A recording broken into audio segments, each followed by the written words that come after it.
is Citizen Weekend with Olive Barrows.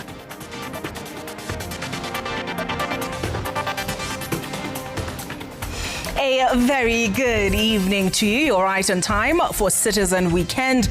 And tonight we delve into matters Uganda. President Yoweri Museveni has won his 7th term with 72% of the vote. Opposition candidate Bobi Wine has rejected those results and gone into hiding. We ask which way forward for our neighbors. And these are my guests on set tonight. Dr. Joseph Musasizi, who is an advocate of the High Court of Kenya, as well as a researcher and international relations expert. We also have 2 human rights lawyers from Uganda who will be joining us virtually, and we'll be joined by Kato Tumusime, who has been part of Kizza Besige's legal team, as well as represented Bob Njagi and Nicholas Oyo's concerned parties when they're being detained in Uganda. And joining them is a colleague of Agatha Atuhaire. His name is Godwin Toko. He is also a human rights lawyer. The highlights.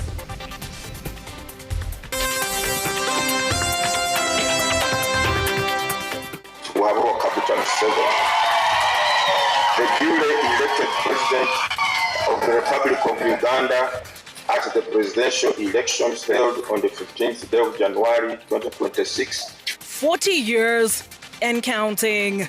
Uganda President Yoweri Museveni extends rule with a 7th term win.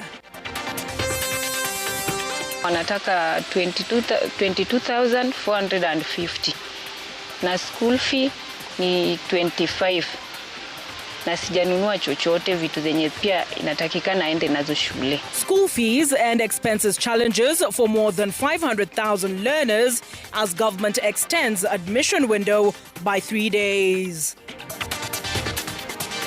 Mimi nimepangana na nyinyi, na kama kuna mtu anafikiria ati ataharibu urafiki mimi nimejenga pamoja na nyinyi, huyo ni mtu anaota ndoto ya mchana. Mending fences with a mountain. President Ruto meets over 17,000 grassroots leaders from Nyeri County. Hata nimeenda paka huko kwa police station. DCI mwenyewe ananiambia mguu peke yake yezi fanya tuende tushike mtu. Naomba serikali ya Kenya inisaidie. A family in Nairobi's Umoja estate demands arrest of a KDF officer who allegedly killed their kin.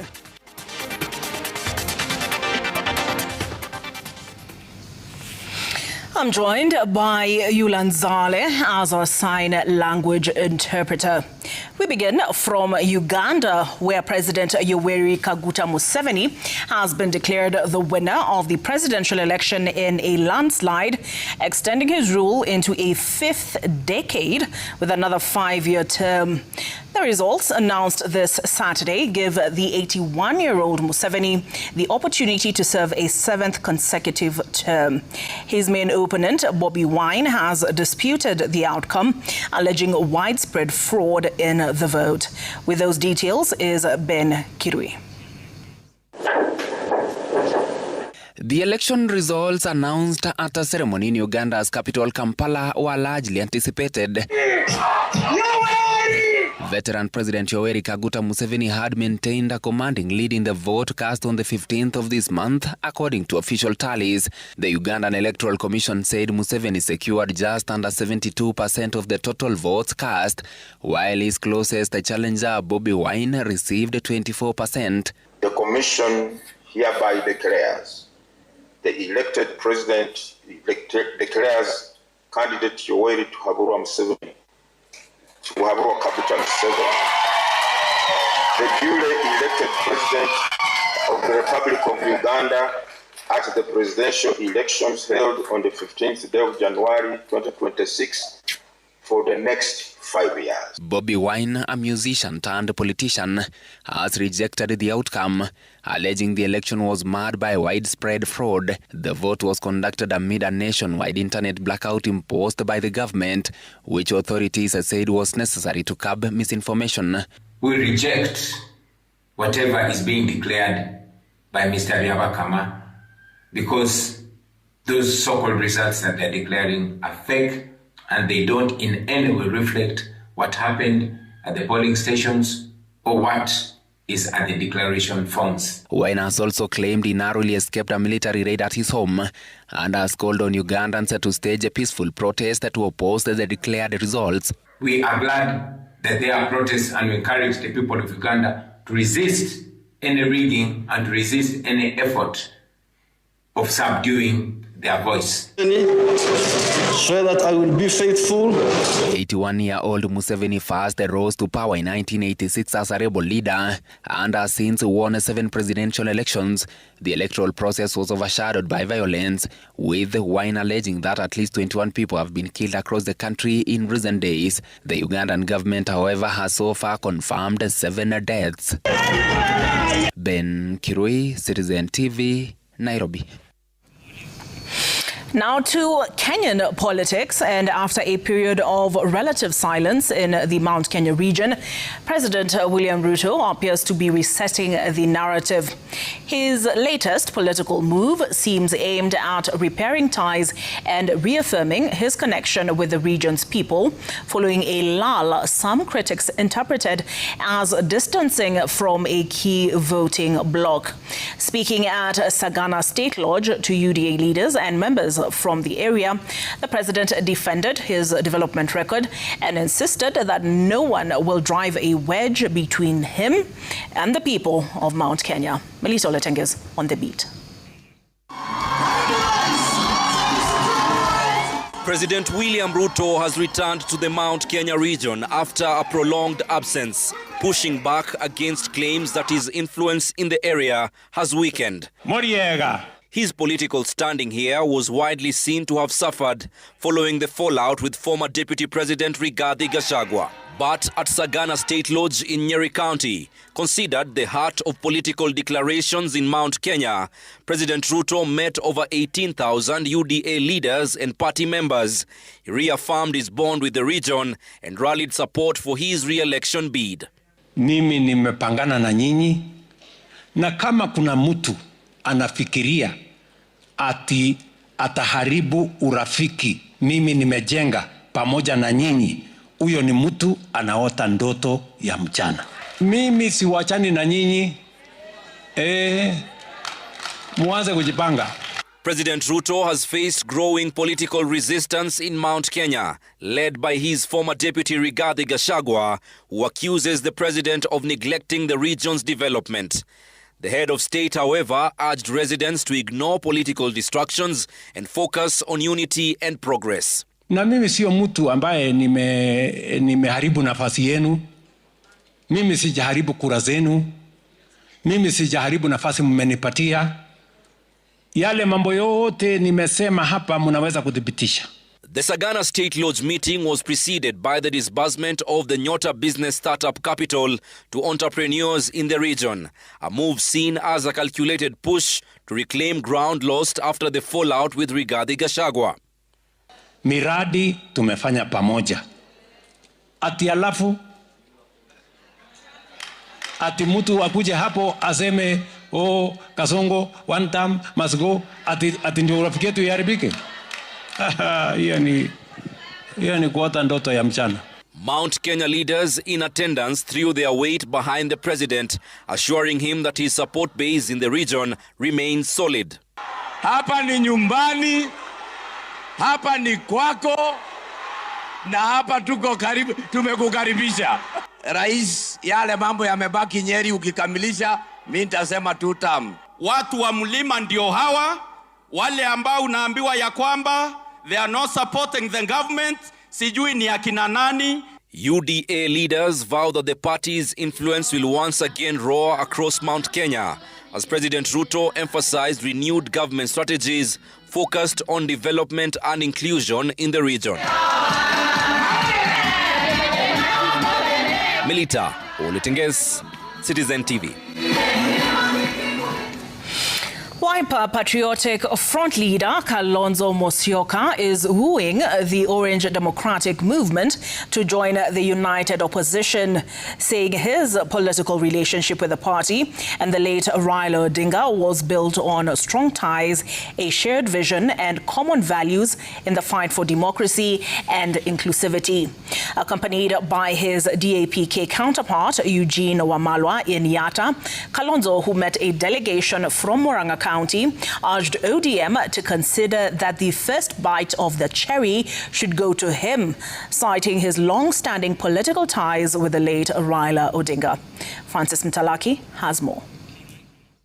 As the Orange Democratic Party and the United Democratic Alliance continue to chart their roadmap towards a pre-election coalition pact, United Opposition leaders Kalonzo Musyoka and Eugene Wamalwa are now calling on the ODM to extend its negotiations to include the United Opposition. They say that for more than 15 years, Kalonzo Musyoka shared strong ties and common values with the late Raila Odinga in their struggle for democracy and inclusive governance. Kama wao wanaona after all that we did to make our late brother president of the Republic of Kenya, wakiona yule alimnyima Raila hiyo nafasi, their party leader, if indeed they believe in the vision of Raila Odinga, then the first point of call should be united opposition. Leo nataka niulize wana ODM, between huyu Kalonzo na Kasongo, who had shared values na Raila Odinga?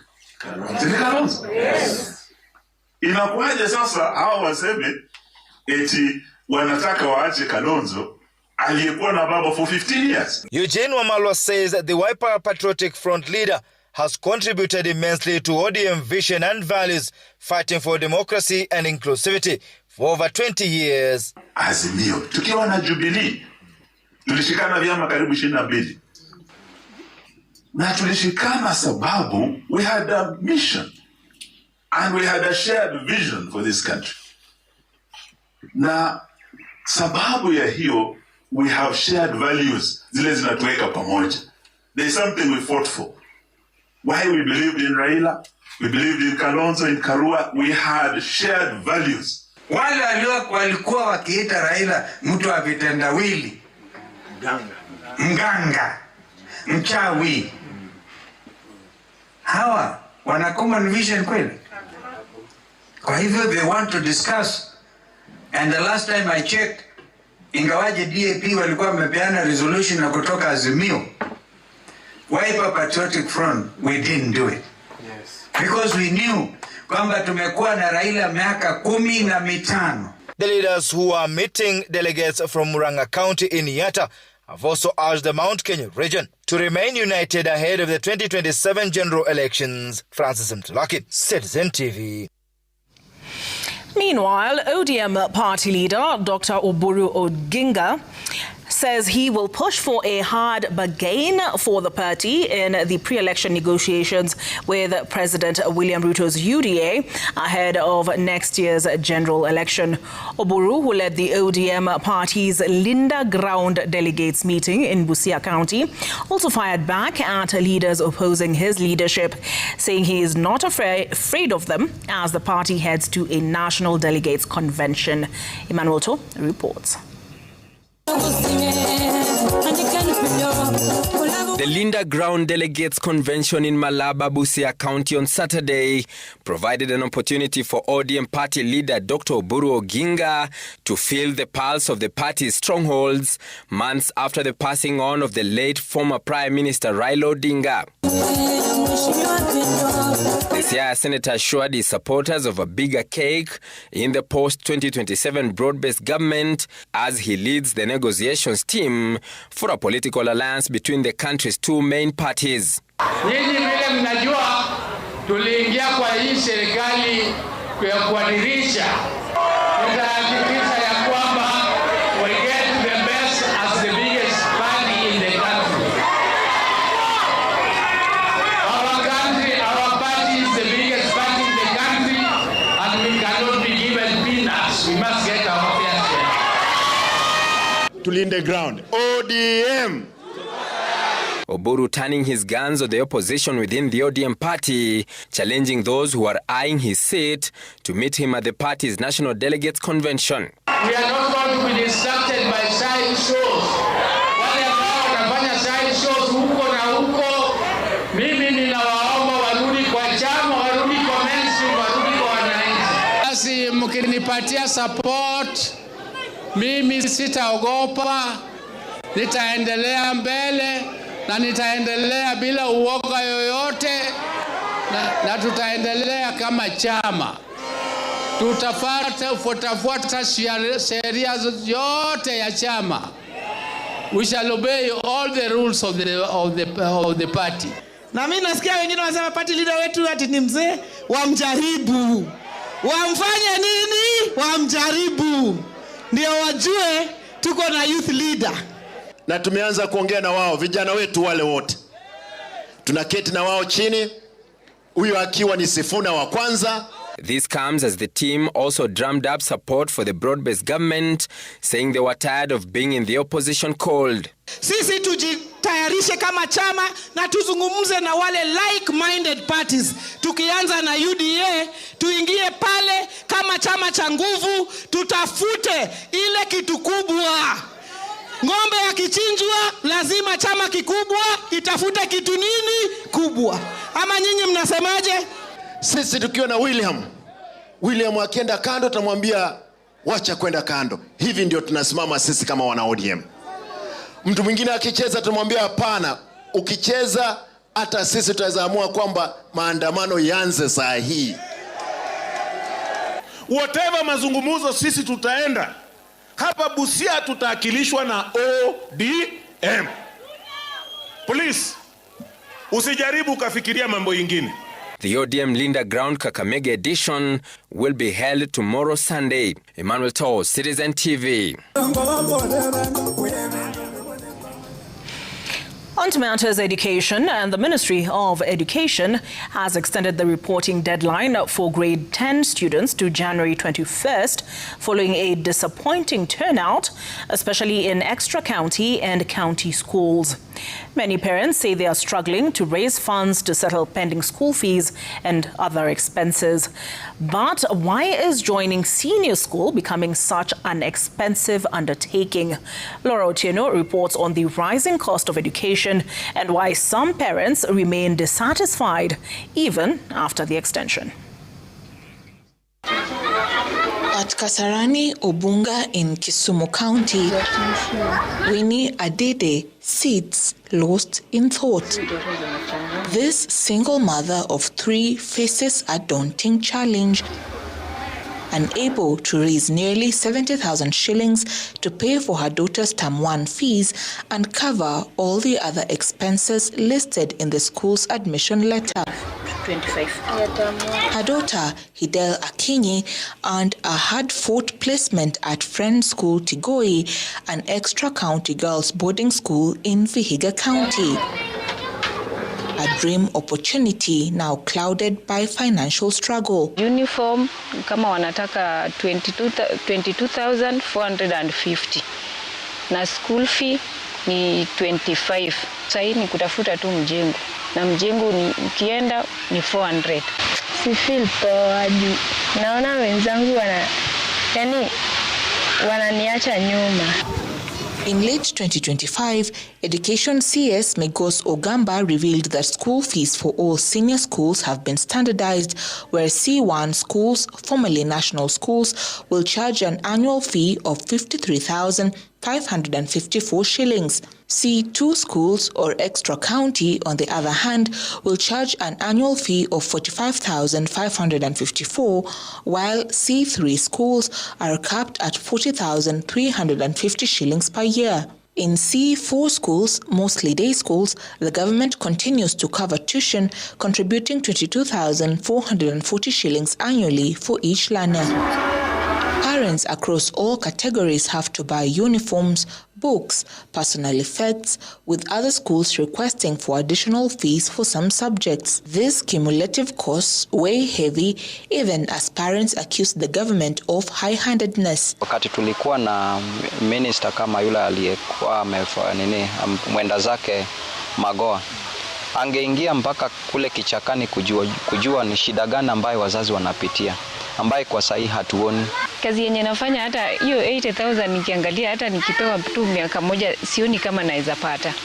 Kusema ukweli sioni. While many parents welcome their extension, learners like Hidel can only hope that the government tackles the high cost of boarding fees, an expense that continues to limit their academic opportunities. 60. Laura Otieno, Citizen TV.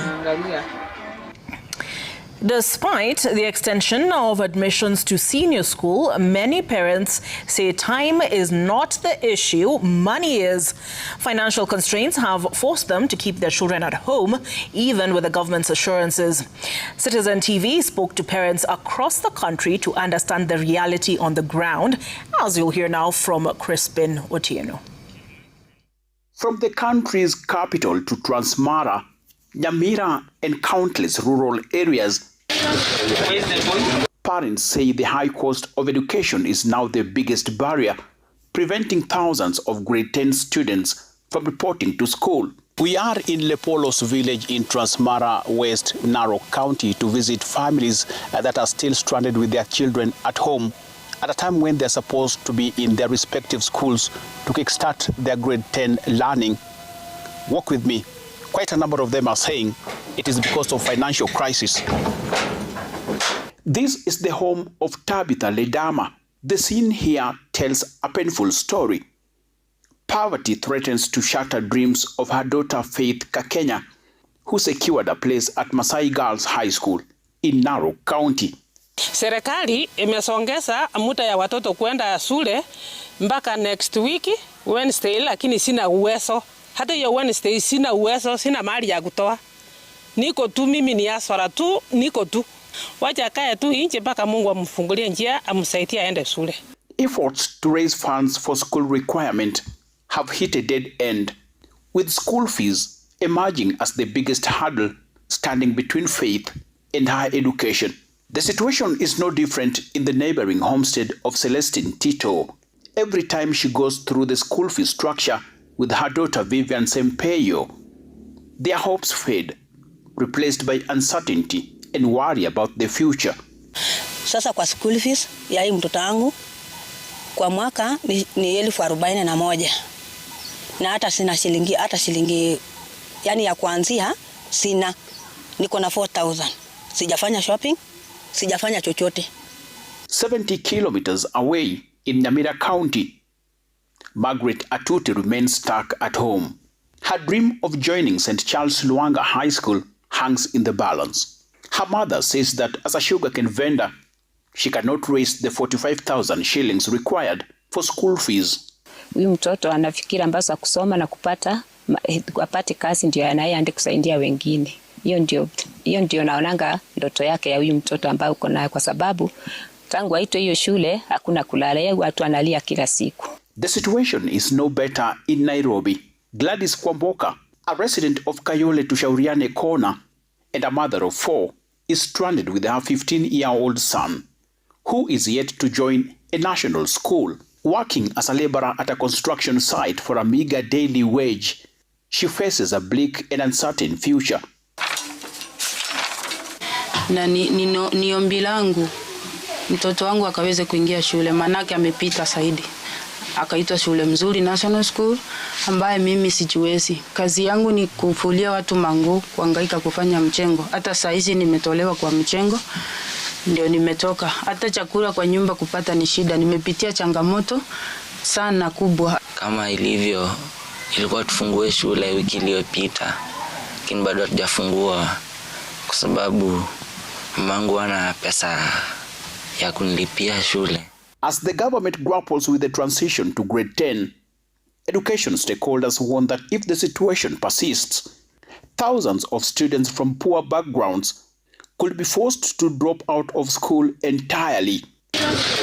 Crispin Otieno, Citizen TV. From one crisis to another, and the Kenya National Union of Nurses and Midwives has issued a 7-day ultimatum to the government, warning of a nationwide shutdown. This comes barely a day after nurses in Nairobi County downed their tools over unpaid salaries. The union accuses both the national and the county governments of failing to implement the Salaries and Remuneration Commission's advisory on nurses' salary increments. As you'll hear now from Mary Mwoki, the strike notice underscores a cascading labor crisis, laying bare deep-seated governance, financing and coordination failures between the two levels of government, now threatening healthcare service delivery across the country. Solidarity forever. The Kenya National Union of Nurses and Midwives is sounding the alarm, warning that the country's public health system teeters on the edge of collapse. The union accuses both national and county governments of breaking promises, delaying salaries and treating nurses unfairly, and putting the very backbone of healthcare at risk. That the national government converted UHC staff into permanent and pensionable, those that were working within the national public health facilities.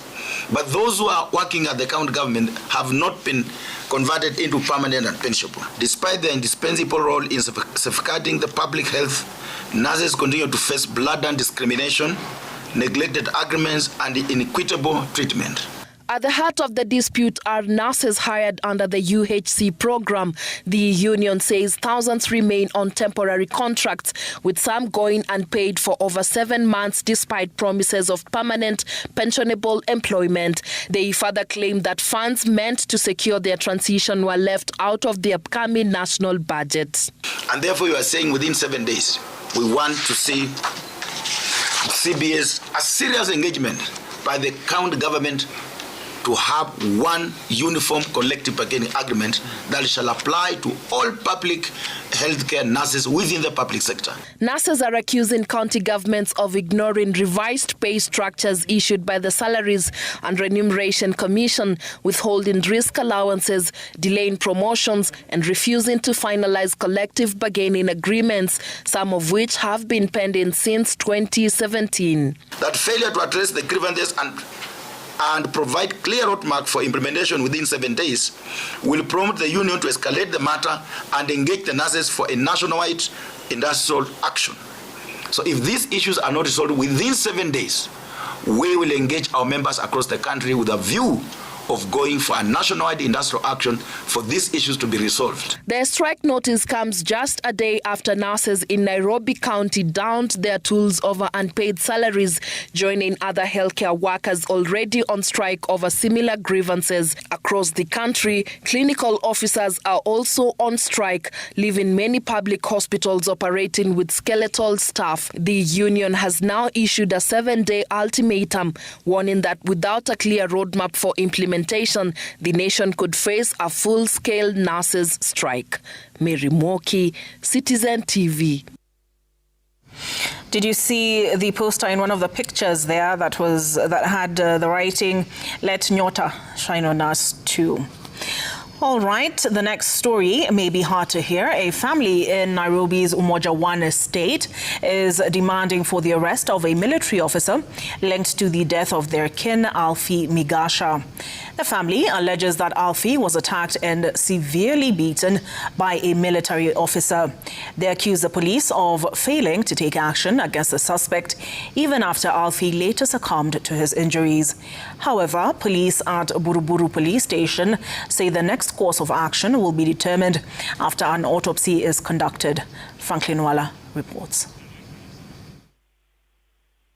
In this CCTV footage captured on December 22nd, Alfie Migasha is seen seated outside a liquor joint in Nairobi's Umoja One estate. Moments later, a man approaches and confronts him. The exchange is brief before the man forcefully pulls Alfie to the ground and begins assaulting him. The attacker continues to rain blows on Alfie as witnesses attempt to intervene. Alfie's family say they were alerted and rushed to rescue their kin, taking him to Mama Lucy Kibaki Hospital for urgent treatment. Nikapata mtoto wangu anamwaga damu kwa macho, huko kwa uso ni mangumi, nguo zote alikuwa nazo ni matope na damu. Nikaanguka hapo kwa mtoto, na huyo Ireri baada anaendelea tu kumkanyaga.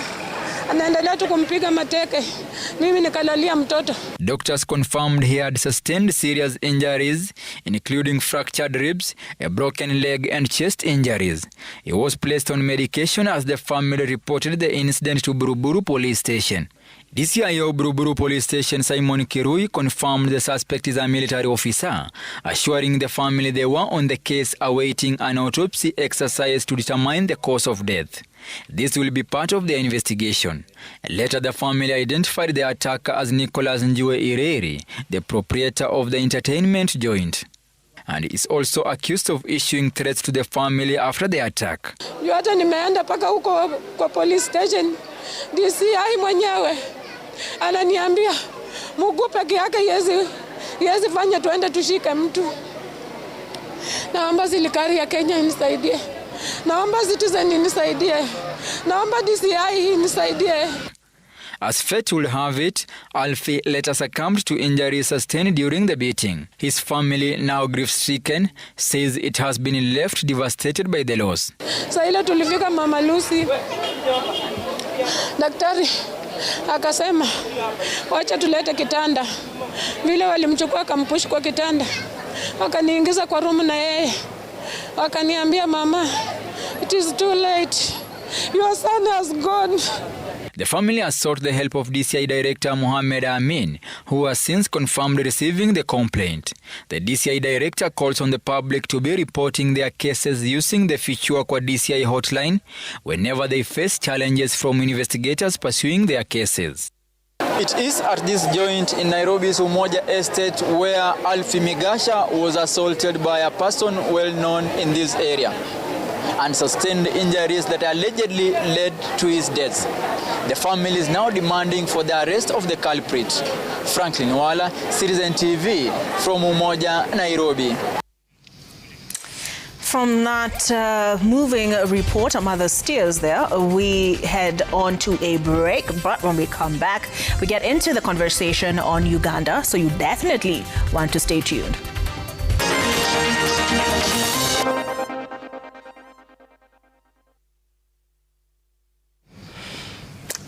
All right, before we get into that conversation on Uganda, let's take a look at what else has been happening on the political scene. And Kenya Kwanza allies, led by President William Ruto's aide, Farouk Kibet, have today criticized former Deputy President Rigathi Gachagua over his recent remarks on the placement of grade 10 learners in schools in the central region. Speaking during a fundraiser for women held in Sinoko, Lukuyani constituency, they accuse Gachagua of using divisive tactics by politicizing the education sector. They also urged locals to continue supporting the Kenya Kwanza administration's development agenda. At the same time, they highlighted President Ruto's ongoing development projects across the larger western region. Hapa nataka kusikia sauti zenu. Wale watu wanahubiri ukabila. Nyinyi mnasema ukabila tumeimaliza katika jina la Yesu. Watu hapa Sinoko, Lukuyani, nyinyi ni Wakenya ama wakabila? Wakenya. Mtasimama na Wakenya wengine? Tuwafukuze wale wakabila waende ama wasiende? Wao hawana agenda ya maendeleo. Hawawezi kuja kutengeneza mambo madogo upinzani. Shule hizi zimejengwa na pesa za kitaifa ya Kenya. Ile ushuru wewe unatoa ndio zimejenga shule ambayo iko Mount Kenya. Ile ushuru imetoa ndio imejenga shule za hapa Western Kenya. Ushuru umetoa zimejenga shule za Kisii na kwingine. KOTU Secretary General Francis Atwoli has denied allegations of sidelining workers, reaffirming his commitment to championing the welfare of Kenyans organized under their respective trade unions. Speaking in Kisumu, Atwoli said the dissenting opinions are being pushed by a section of opposition political leaders whose ultimate motive is to reduce the influence of trade unions in the country. His defense comes a week after some workers in the flower farms of Naivasha expressed dissatisfaction over claims that Atwoli was prioritizing politics over their welfare. The KOTU Secretary General was recently and unanimously elected as the the General Secretary of the Kenya Plantation and Agricultural Workers Union. Yeah.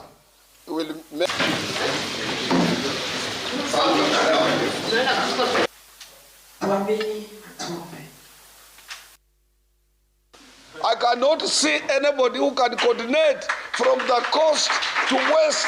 I don't see anybody. I'm not seeing anybody. I'm not seeing anybody. I can tell you for free.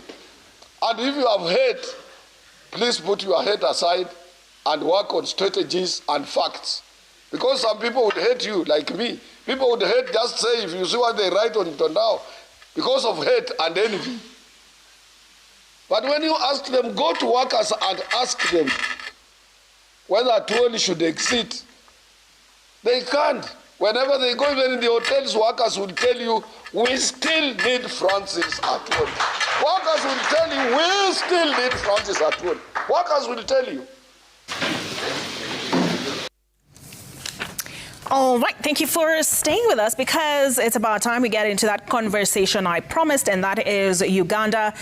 Museveni's world, essentially. As promised, I'm now joined by Dr. Joseph Musasizi, who is a lawyer, researcher, and international relations expert. We also have joining us virtually Godwin Toko, who is a lawyer and deputy team leader, Agora Center for Research. We are yet to be joined by Kato Tumusime, but we expect he will be joining us shortly. I will start with you, Dr. Joseph Musasizi. What is your view of the elections, parliamentary and presidential elections that took place on Thursday in Uganda? Just your assessment of the exercise overall. Thank you very much, Olive. I believe the exercise and the preparation, the conduct, and all that has transpired in Uganda shows that Uganda is a democratic country. I would say it's been quite free and fair, except for just as any other country, the hurdles we normally have regarding, of course, the security issues. But generally, it's been quite free and fair, as I would say. Thank you. All right, thank you, Dr. Musasizi. I don't know what your take is, Godwin. Your thoughts on the overall conduct of the election? Yeah, like the last few elections, it's been one of the most unfree and unfair elections in Uganda's history, comparable to the 1980 elections. So we saw a lot of police and state interference in the campaigns on the opposition side. We saw brutalizing of people. We unfortunately also witnessed some incidents of death. We also saw the denomination of several opposition candidates well after nomination, which gave the NRM, the ruling party, a head start. So I don't think it was free and fair. I think as a country, Ugandans are very, very good people who achieve a lot of good things, and this is one of those dark things that we have achieved. It wasn't free and fair. It wasn't fair. I don't know, Dr. Musasizi, would Uganda fall under the true definition of a democracy in your view? I would say democracy is quite a very, I wouldn't want to call it an abstract concept, but Uganda, in consideration of the fact that it has a constitution, it has a parliament, it organizes and conducts elections as per the constitution of the republic. I would consider it a republic, albeit a few challenges that most of our African states ordinarily and normally face. Thank you, Olive. All right. Toko, there are those who, as some lament the poll results, the presidential poll results, including opposition candidate Bobby Wine. There are those I've seen quoted in reports who say the younger generation do not know or do not appreciate how far Museveni has gotten us from. There are those who argue he's a stabilizing factor in Uganda, but it's also a reality that this should be his last run, as I understand it. How will that affect politics in Uganda, in your view?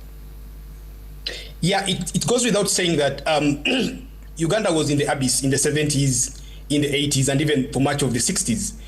There were civil wars, there were coup d'etats, we had about 8 presidents in a period of barely 24 years. So there was that the fact that Uganda was a very, very unstable country. And to that, there's a lot of credit that you give President Museveni. He brought in an era of stability. But again, there is always a thin line between being a good leader and then going over and above being a good leader to becoming the problem yourself.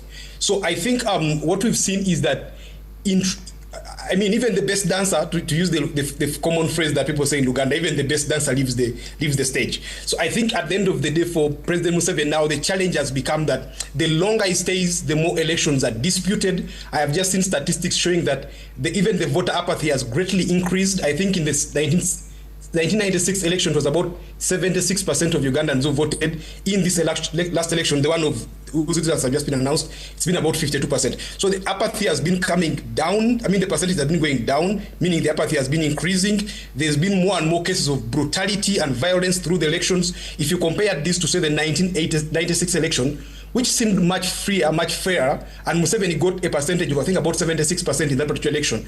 So I think it's a bit of both, that yes, there was the abyss that Uganda was in, but again, the fact that you were hungry yesterday and you've eaten today doesn't mean that you cannot go hungry again tomorrow under similar conditions as the one that led you to the hunger. So I think the problem for Museveni now is how he balances this tightrope of ensuring that he doesn't again become the problem that he set out to solve when he took over in 1986.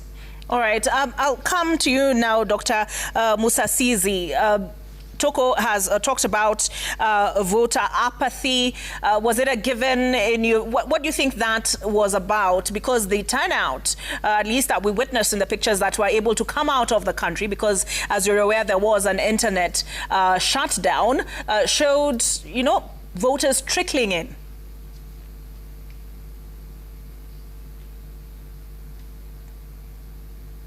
Sorry, I lost you, Olive. I don't know, can I be heard? Yes, I can hear you, but can you hear me? All right, I was asking. Yes, I didn't hear your last statement. Okay, so Toko has talked about voter apathy. The pictures that we saw coming out of Uganda on account of the internet shutdown showed voters trickling in. What, in your view, could that be about? Is it that the election results would have been a given, at least as far as the presidential poll was concerned? Thank you, Olive. We must appreciate that the internet shutdown, we've seen these happen in very many countries, including Armenia, where, of course, we do what we call a security assessment. And as you can see, there is a lot of risk that we've seen, for example, in Tanzania, we've seen this in Sudan, and we saw the internet and the social media caused during the Arab Spring, situations that we wouldn't want to relapse Uganda into. So we believe that for the greater good and for the big man to have the office sorted out, that's the presidency. We believe the entire aspect of that restriction was quite justifiable, considering the benefit that was used. And that wouldn't have had any effect on the voter apathy.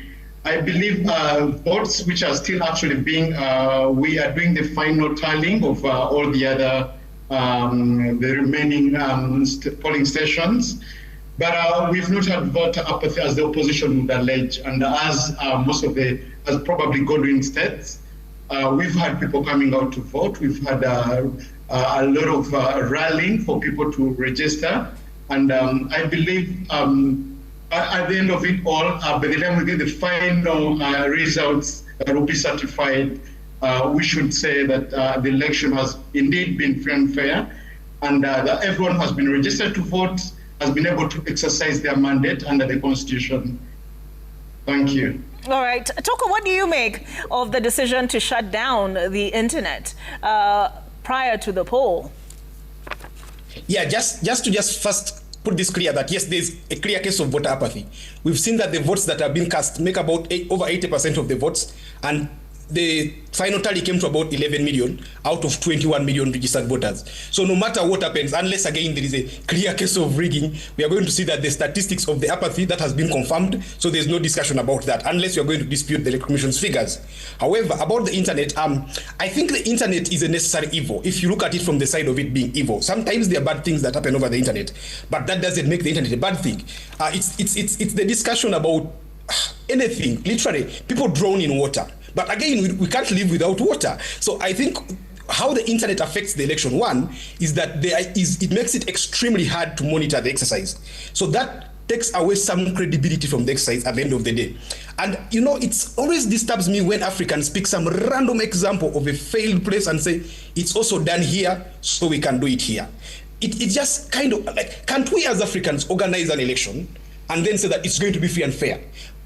Without having to turn down the internet. What does it say about us if to have an election we must deploy tens of thousands of soldiers, or even hundreds of thousands of soldiers on the streets like I see in Kampala, then turn down the internet, then there is all this brutality, then there is all this beating of people, there is more or less curfews in some areas. So for me, I don't think that that is who we are as a people, as Africans, or even as Ugandans. We can't have the internet on. In any case, we have the internet on every day. Uganda has gone through civil wars in the past. The LRA, a very, very dark past. I know that because I come from the north where a lot of that war happened. But that had nothing to do with the internet. So we can actually have the internet and have elections happen, and that is where we must move towards. Because this is the second time. In the 2016 election, there was no social media. It was a social media ban, the internet stayed on. In the 2021 elections, it was the internet entirely, and now 2026 elections, internet entirely. If we keep as a country of 45 million people to a point where we can't even deal with such a simple problem, then what does it say about us? I'm afraid that actually augurs very badly for Uganda as a country and for us as a people. All right, I'll come back to you, Dr. Musasizi. Bobi Wine has rejected these presidential poll results. What recourse is there in Ugandan law? Because in Tanzania, we saw that once the Electoral Commission announces or declares a winner, there really is no recourse. Thank you very much, Olive. Uganda, as I stated earlier, is a democratic country. We have rule of law and we have very functional courts. And I believe the recourse for Bobi Wine would be these same courts, which I believe with evidence that he should be able to present, he will be given his day in court. And I'm very certain that the procedures will be followed. And as a lawyer, I would say that he should be able to get justice, of course, based on whatever the court findings that should be able to, he should be able to, you know, to bring on in the courts of law in the country, Uganda. And yes, the courts do work in our country. Okay. Toko, I'm curious, because on account of the very limited information coming out on account of the internet shutdown, we've had and verified reports of opposition supporters being killed. The circumstances are disputed, whether or not they were attacking a police station and a tallying center, or whether or not they were in an opposition leader's garage. And then, you know, we had seen reports of, you know, Bobi Wine has been abducted, only to later discover that he actually had gone into hiding. What do we believe and what do we not believe from where you sit? Okay, just if I could take a minute to first talk about the courts of Uganda. In 2016, a Supreme Court election petition of Amama Mbabazi versus Museveni, the court ordered Ugandan Parliament to make several amendments to the legislation to allow such petitions to be better listened heard. Those have never been made. In the last election, 2021, Bobi Wine took a petition to court, the Supreme Court still. As we speak right now, one of the Supreme Court justices who had that petition, Chisache, is now an exile in the US, where she keeps talking about how the circumstances that led to her exile had to do with what she planned to rule. So if you're going to say Uganda has very free and fair courts, you must bear that in mind. And on top of that, also add the fact that Uganda's judiciary is often ranked as one of the most corrupt institutions in the country, not by Toko, not by some imperialists, but by the Inspectorate of Government in Uganda and a government institution in Uganda. Now, to your question, the unfortunate problem with the internet ban is that it is even hard to verify some of these things as they come. What we have confirmed so far was that there was no helicopter that landed in Bobi Wine's compound, and he wasn't taken. But to confirm that took us, I would speak for myself, for instance, took me several hours because I had to make so many phone calls to journalists to confirm. But with the internet, the police could have verified that much faster. So the internet ban sometimes again works as a counterproductive measure to dispel some of the news, fake news, mistakes being made that could then put the situation in a very, very bad position.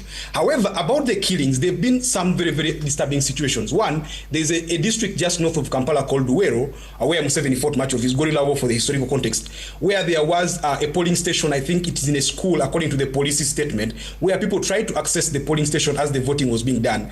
The police stopped them and there was a skirmish. So far, we've confirmed about 3 people that were shot dead and about 34 that were arrested. But again, there were many people that were shot and announcing gun wounds in police stations. There was a similar situation in Butabala. And I think that's the one you try to refer to, where Mwanga Chivumbi, a member of parliament from the National Unity Platform, and the police, now both of them are giving us different accounts. So it's even hard to know which one is which. But the story from the middle ground could be that in that skirmish, at least about anywhere from 9 to 13 people were shot dead.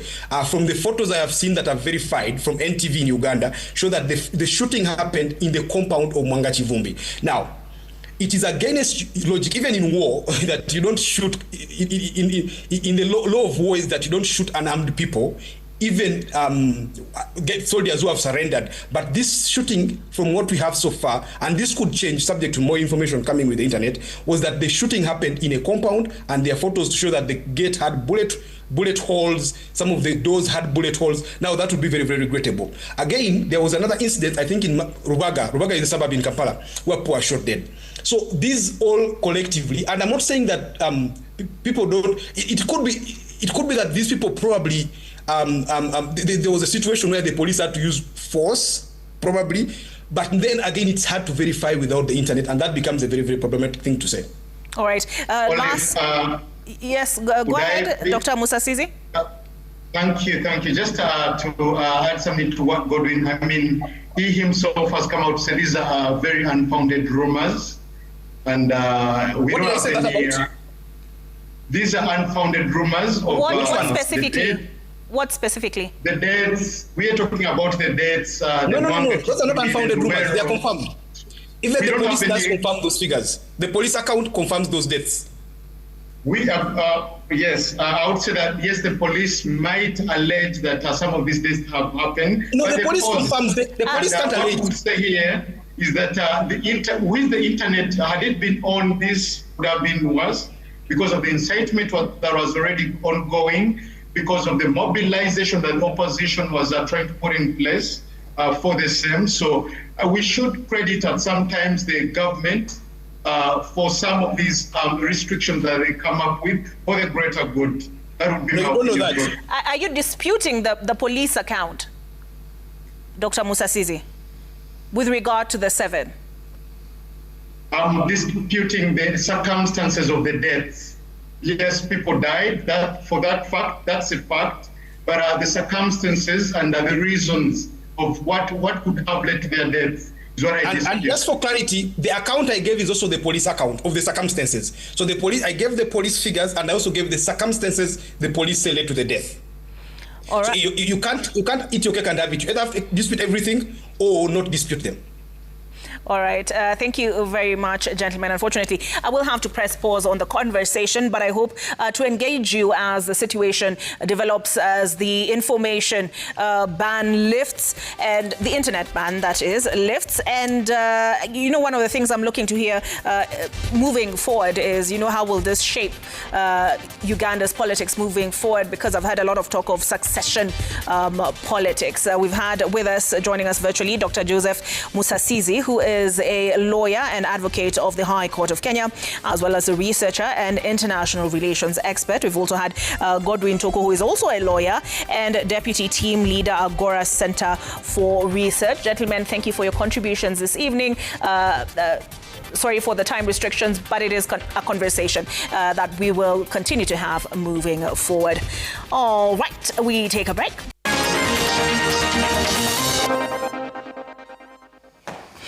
Thank you for staying with us on Citizen Weekend. Following a Citizen TV story on Alex Kipkirui, who scored a B plane in Borborwet Secondary School despite living with a disability, the Open University of Kenya has offered him a full scholarship. University officials visited Kipkirui at his home in Borborwet village to formally present the scholarship. The offer includes a brand new laptop and one year of data. The team, led by the Vice Chancellor, Professor Elijah Omwenga, pledged to cover all tuition fees and other academic requirements, ensuring Kipkirui can pursue his dream. University of Kenya has visited me and they've offered me a full scholarship. Computer science, full course. I know my dream is going to be realized because of this. Sikuwa dream kuwa ningeweza kujoin university tena because of my condition hapo nyuma and the finances of my family. So right now my dream is going to come through. Hadi nimepewa my admission letter today. I was almost letting the tears fall from my eyes because of the happiness we have seen today. I thank you very much. May God bless you. Nafuraha sana kwa hii zawadi sote umetuletea hapa nyumbani kwetu. Hatukufikiria tutaweza fundisha huyu mtoto wetu mpaka university. That we help Alex to acquire his higher education in the program of choice, and Alex wants to do computer science. The Sloam Hospital has also agreed to support Alex through physiotherapy exercises or treatment, and twice a week Alex will be going there free of charge at the Sloam Hospital. So we want to appreciate. The remains of legendary super tusker Craig of Amboseli National Park will be immortalized and displayed for public viewing in the wake of his death of natural causes. The Kenya Wildlife Service says the process of taxidermy of his remains is already underway. Craig the elephant was one of the last few remaining super tuskers on the continent and carried tusks weighing a combined 100 kilos. Brenda Wanga reports on the life of the magnificent beast that stood as a symbol of conservation in Kenya and beyond. In the wild plains of Amboseli, the dusty earth gives life to scrubs, bushes and thorny trees that provide nourishment for the wide biodiversity that make this ecosystem one of its kind, not just in Kenya, but in the world at large. The naturally formed mini lakes are the perfect breeding ground to an array of bird life. This is the home of 4 of the big 5 wildlife. The biggest of them all, the elephant, and at the apex of that sat the king of Amboseli. That king fell, not to a poacher's bullet or a human spear. He fell, and a shadow fell over these plains. This was Craig, a super tusker, one of the last of his kind. A magnificent beast weighing approximately 5,000 kilos, carrying over 100 kilos of ivory and a heart as gentle as the Amboseli breeze. After 54 years of patrolling these lands, the giant took his final breath at this opening in Ormoti, Amboseli. He died as he lived, surrounded by the community that had become his sworn guardians. John and Daniel had tracked Craig for years and knew his patterns, and they could see his time was running out. They stayed with him until the very end. Masaa hayo ilikuwa ni masaa 6 hivi usiku. Saa 7 alipitia hivi, alifika karibu na ile mlima pale, akarudi tena, alifika pale chini, akarudi tena, akapitia hii mwanya hapa, kuna kamwanya iko hapa, akapitia hapo, akakuja. Ilipofika saa 9:30 alisimama tu hiyo karibu na hiyo kamti pale, aliekelea tu hizo mapembe zake hivi. Alisimama tu madakika, ilipofika saa 9:30 tukaona tu imeanguka, puf, ikalala. Alipolala, wajamaa wakasema, sasa wacheni alale, maana labda analala tutaona asubuhi venye itakuwa. Kumbe ilipolala tu hivi ilienda. Hata mioyo yetu tulijua tu ameenda. Tulipoona ameenda, nakwambia Ile kilio tulitoa hapa, lakini ni Mungu tu, maana huu mnyama alitusaidia sana. For the Maasai of Amboseli, Craig wasn't just wildlife. He was an economic pillar and a silent neighbor. The community of Amboseli's care and love, as well as the intensified anti-poaching drive by government, saw Craig live a healthy, long life, even by elephant standards. Kumbe nikakuja kujua ndovu ukikaa naye karibu, ukikaa naye uswayani, hata utakuja mpaka karibu na hii miti hivi. Sasa kwa Craig, tumekaa naye, imekuwa rafiki wetu. Tumefuata sana yeye. Na tulikuwa tunaamka asubuhi 5:30. Tunakuja kuona mahali tulikuwa tumeacha kikila nyasi. Tunakuja kutafuta nyaya. Tunaanza kufuata mpaka mahali anaenda kunywa maji. Kama tunakuwa tunaenda kujua direction analenga, sasa anaenda kunywa maji pale. Tunaenda hapo kufungulia maji. He had ground sweeping tasks, you know, very big in size indeed. He was very calm in nature, and therefore many people used to come to, you know, enjoy taking the photograph of Craig. And you know, amazingly, he must have understood that people needed to experience him. So on most occasions, he would move closer to people as he's being filmed, as he's being photographed. And that was Craig for us. He was also being monitored very closely by the local communities. He spent almost, you know, between 75 to 80% of his time outside the park.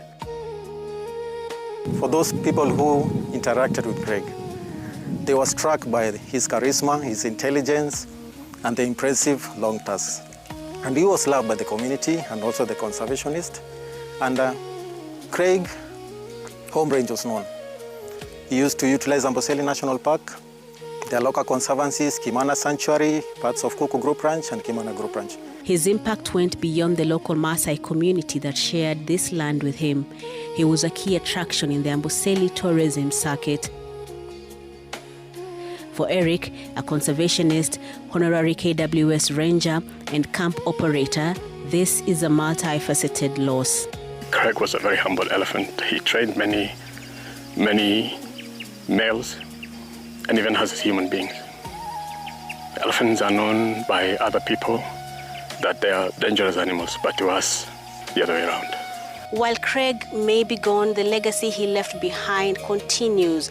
The towering and gentle giant impacted not just the Amboseli ecosystem and the community that resides within it, but the globe at large. While the giant is still, his bloodline remains vibrant. Researchers believe Craig's big tusk genes have been passed down to a new generation of kings. As he grew up, he was a typically normal bull, forming bachelor herds with other groups, moving around the ecosystem. He never crossed the border to either Tanzania, but also the Savo ecosystem. He was just moving around the ecosystem, forming partners with other male bulls. We believe with the 54 years that he's been around, he sired some young ones who are still remain within the ecosystem. And once we track the lineage of CB family and also Craig, we can be able to trace some of the siblings from that generation. Big tuskers like Craig are few and far apart in this ecosystem. Previous years of selective poaching, which now KWS says have been contained, saw to wit that their population was nearly decimated. To ensure he's never forgotten, the Kenya Wildlife Service has begun the delicate process of taxidermy. His tusks and skin were collected and are currently being worked on at the National Museums in Nairobi. Craig will be immortalized, his massive frame preserved for future generations to witness his skill. He was also being monitored very closely by the local communities. He spent almost, between 75 to 80% of his time outside the park. And therefore the local communities, the local partners, the community scouts and KWS, rangers and teams were working together to monitor and to protect Craig, because of course the very attraction nature, and of course because of also the fact that we had developed interest, and he was likable, and we had really developed a special relationship with Craig as an animal. It was very unfortunate. He became sick, of course, around 2 weeks before he passed on, and we kept on monitoring him. We tried to save him through our vet doctors, but unfortunately we were not able.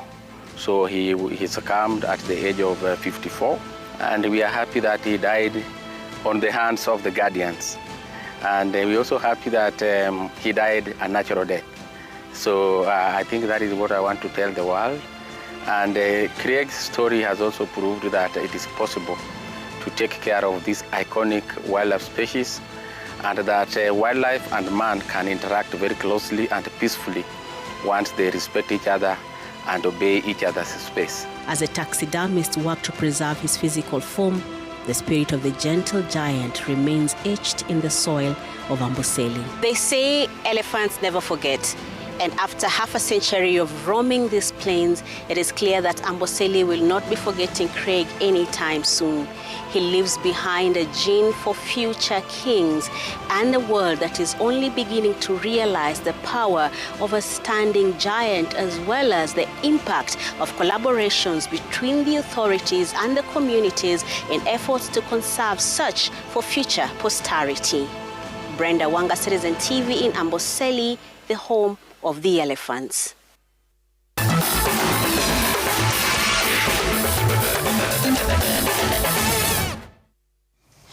If you'd like to watch that emotional report on Craig the Gentle Giant, the report by Brenda Wanga, you can find it on our digital platforms. Just search for Citizen TV Kenya, be it on YouTube, Facebook, X even. I'm not sure about TikTok, but yeah, you should find it on the previously mentioned platforms. On to the sports news now, and FC Leopards reclaimed the FKF Premier League top spot with a stoppage time comeback to beat APS Bomet 2-1 at the Nyayo National Stadium. Ingwe led with 33 points, 3 more than Gor Mahia, who play Mara Sugar tomorrow.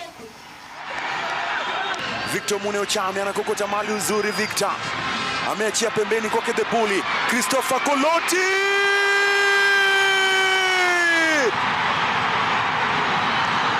Christopher Koloti the bull. Aliwatoka Christopher Koloti the bull, akawabuli walinzi wale wakati wa APS Bomet. Kelly Okonji Madada Madi Kelly inaletwa ndani, nafasi ile nzuri, bado nafasi.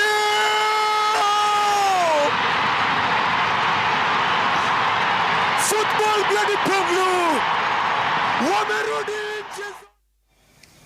The Kenya Ports Authority volleyball team continued their strong run in the men's category of the second edition Kenya Cup with a commanding 3-0 victory over Administration Police Kenya. KPA won in sets of 25-20, 25-21 and 25-18 on day 3 of the competition at the Nyayo Stadium Gymnasium. The Dockers displayed clinical execution throughout, dominating in attack, blocking and serving to secure a clean sheet that strengthens their position. AP ni timu nzuri, lakini tuli execute ile kitu tulikuwa tumepanga vizuri, ndio maana tumepata ushindi. Tulitumia services zetu vizuri, alafu defense yetu ika click ile on point. Janeth Chepngetich successfully defended her national mountain and trail running title at the Tinderet Barngetuni Mountain Run in Nandi County, with Athletics Kenya announcing the event will be used to select Team Kenya to the World Championships. The turnout was impressive, with 187 men and 76 women taking part. Janeth had no serious competition as she blew away the field to win in a time of 1 hour, 32 minutes and 57 seconds. Damaris Chepkemoi came in second in a time of 1 hour, 35 minutes and 04 seconds. Caroline Chepkoech finished a distant third. On the men's side, Michael Selelo Saoli was in a class of his own as he won the race a minute ahead of his closest challenger. He timed 1 hour, 19 minutes and 06 seconds ahead of Frederick Domongole, who timed 1 hour, 20 minutes and 02 seconds.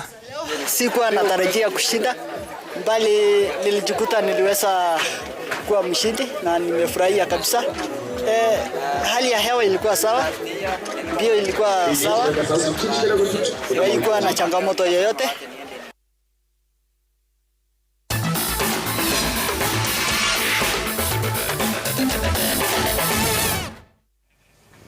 All right, we conclude Citizen Weekend, but due to public demand, I have to say, Michael Carrick enjoyed a fairy tale return to Old Trafford as interim boss, overseeing a dominant 2-0 win over a stuttering Manchester City in an English Premier League match.